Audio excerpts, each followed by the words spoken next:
To think of it. ఇప్పుడు చాలా ఇళ్లల్లో జరిగేది ఇదే, కానీ ఇప్పుడు మారుతుంది. మళ్ళీ నువ్వేమన్నా అంటే సిటీ లైఫ్ అట్లా ఊర్ల ప్రేమలు ఇట్లనే ఉంటాయి అని అంటున్నావు. కానీ నువ్వు చెప్పేది కూడా ఆలోచిస్తుంటే మీ ఇంట్లో మీ నాన్న కూడా నీ మంచి కోసమే చెప్పిండని అనిపిస్తుంది. మరి కాదా? మా రాజుగారిది ప్రేమ మేడం, మా నాన్నది ఆయన మాట వినాలనే పంతం. ఇప్పుడు నువ్వు రాజుని ఎందుకు ఇష్టపడ్డావు? ఇట్లా కాళ్ళు ఒత్తుతాడు, చాలా ప్రేమగా. చూడు ఎట్లా చూస్తున్నావు నువ్వు.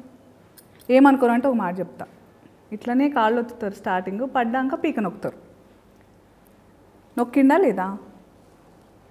రాజు నన్ను తిట్టాడు, కొట్టాడు, గొడవలు పడ్డాడు అని కొన్ని సందర్భాల్లో నేను బాధపడ్డాను మేడం.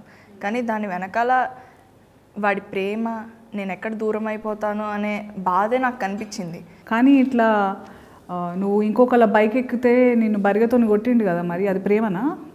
అందులో మళ్ళీ చున్నీ లేకుండా పోతే ఖాళీరా కొడతా అన్నాడు.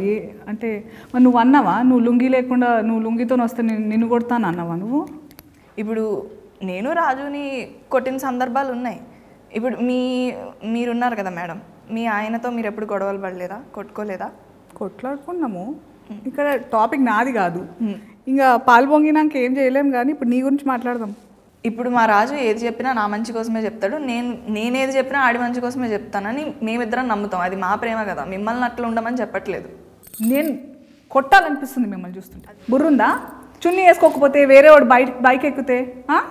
మా ఊర్లలో నన్ను ఎట్లా చూస్తారో వాడికి తెలుసు మేడం, అందుకే చెప్పిండు. నువ్వు ఊరిని ప్రేమించినవా, రాజుని ప్రేమించినవా? వాడు నా మంచి కోసం చెప్పిండు మేడం.